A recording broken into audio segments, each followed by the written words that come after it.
Saludos jóvenes, bienvenidos al tema 4 de la unidad 2 que tiene por nombre Protocolos de enrutamiento estático. Su objetivo es comprender los conceptos básicos de ruteo estático y conocer la importancia de las rutas por defecto.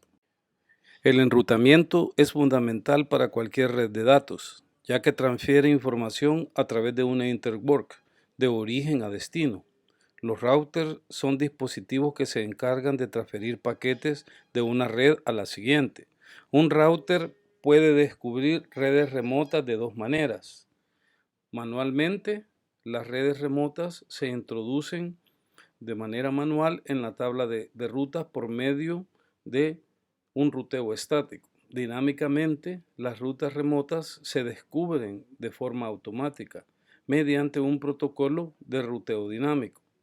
En la figura se proporciona una situación de ejemplo de ruteo estático. Un administrador de red puede configurar una ruta estática de forma manual para alcanzar una red específica. A diferencia de un protocolo de ruteo dinámico, las rutas estáticas no se actualizan automáticamente y se deben volver a configurar de forma manual cada vez que cambia la topología de la red. Una ruta estática no cambia hasta que el administrador la vuelve a configurar en forma manual. El ruteo estático tiene tres usos principales. Facilita el mantenimiento de la tabla de enrutamiento en redes más pequeñas, en las cuales no está previsto que crezcan significativamente. Proporciona ruteo hacia las redes de rutas internas y desde estas. Una red stub es aquella a la cual se accede a través de una única ruta y cuyo router tiene solo un vecino. Utiliza una única ruta predeterminada para representar una ruta hacia cualquier red que no tenga una coincidencia más específica con otra ruta en la tabla de ruteo. Las rutas predeterminadas se utilizan para enviar tráfico a cualquier destino que esté más allá del próximo router ascendente. En la ilustración se muestra un ejemplo de la conexión de una red de rutas internas y de la conexión de una ruta predeterminada. En dicha ilustración observe que cualquier red conectada al R1 solo tiene una manera de alcanzar otros destinos, ya sean redes conectadas al R2 o destinos más allá de R2. Por lo tanto, la red 10.10.20.0 es una red de rutas internas y el R1 es un router de rutas internas. Al ejecutar un protocolo de ruteo entre el R2 y el R1, se desperdician recursos. En este ejemplo se puede configurar una ruta estática en el R2 para alcanzar la LAN del R1.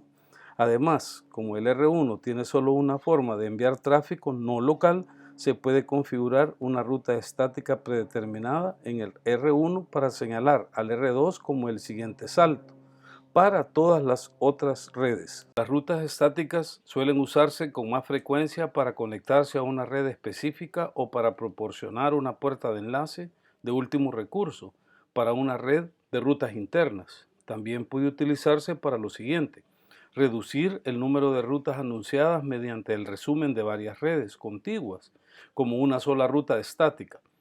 Crear una ruta de respaldo en caso de que falle un enlace de la ruta principal se analizará en los siguientes tipos de rutas estáticas IPv4 e IPv6.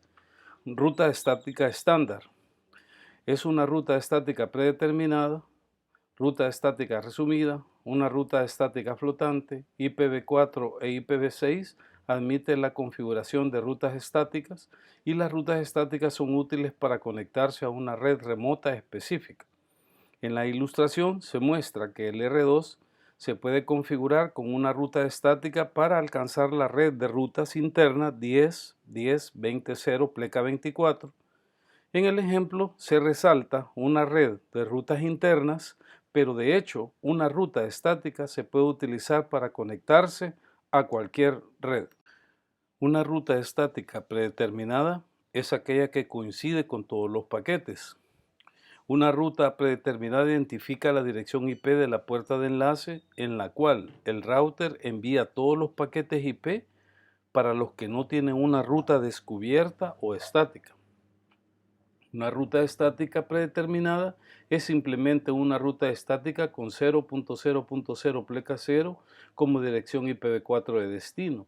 Al configurar una ruta estática predeterminada se crea una puerta de enlace de último recurso. Todas las rutas que identifican un destino específico con una máscara de su red más grande tienen prioridad sobre la ruta predeterminada.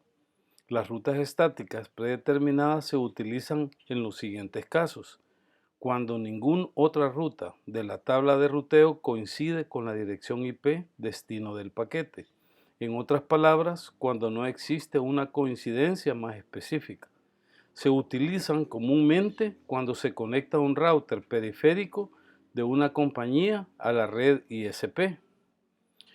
Cuando un router tiene otro router único al que está conectado, esta condición se conoce como router de conexión única. Consulte la información para ver una situación de ejemplo de implementación de ruteo estático predeterminado.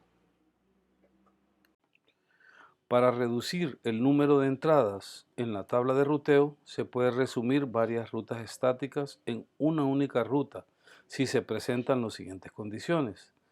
Las redes de destino son contiguas y se pueden resumir en una única dirección de red. Todas las rutas estáticas utilizan la misma interfaz de salida o la dirección IP del siguiente salto. En la ilustración, el router 1 requiere 4 rutas estáticas, separadas para alcanzar las redes 172.20.0016 a la 172.23.0016. En cambio, una ruta estática resumida puede configurarse y aún proporcionar conectividad a esas redes. Otro tipo de ruta estática es una ruta estática flotante. Las rutas estáticas flotantes son rutas estáticas que se utilizan para proporcionar una ruta de respaldo a una ruta estática o dinámica principal. En el caso de una falla del enlace, la ruta estática flotante se utiliza únicamente cuando la ruta principal no está disponible. Para lograrlo, la ruta estática flotante se configura con una distancia administrativa mayor que la ruta principal. Recuerde que la distancia administrativa representa la confiabilidad de una ruta. Si existen varias rutas al destino, el router elegirá la que tenga una menor distancia administrativa. Por ejemplo, suponga que un administrador desea crear una ruta estática flotante como respaldo de una ruta descubierta por EIGRP.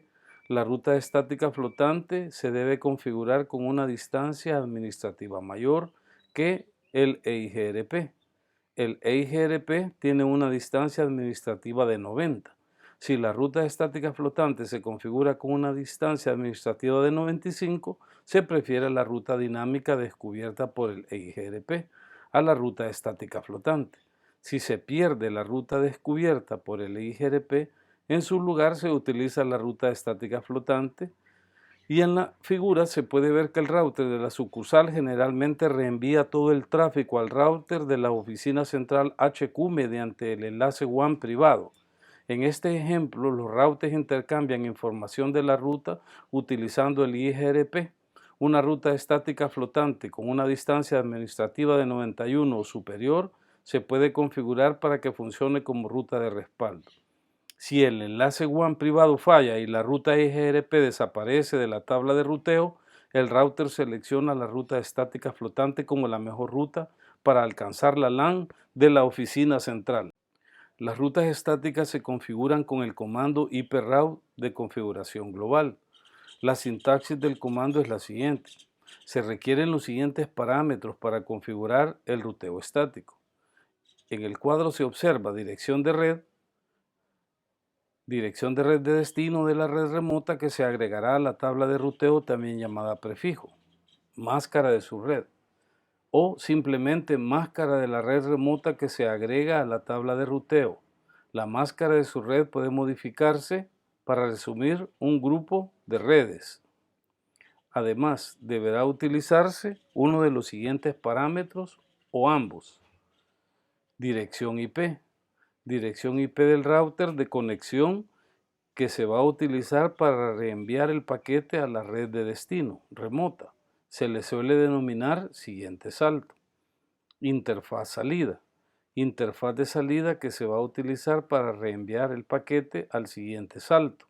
Como se muestra en la figura, la sintaxis del comando que suele utilizarse es iprouter, dirección de red, máscara de su red, más dirección IP o interfaz de salida. El parámetro distancia se utiliza para crear una ruta estática flotante al establecer una distancia administrativa mayor que la de una ruta descubierta de forma dinámica. A continuación, los invito a que respondan a las preguntas de autoevaluación y los veo en la próxima videoclases. Gracias.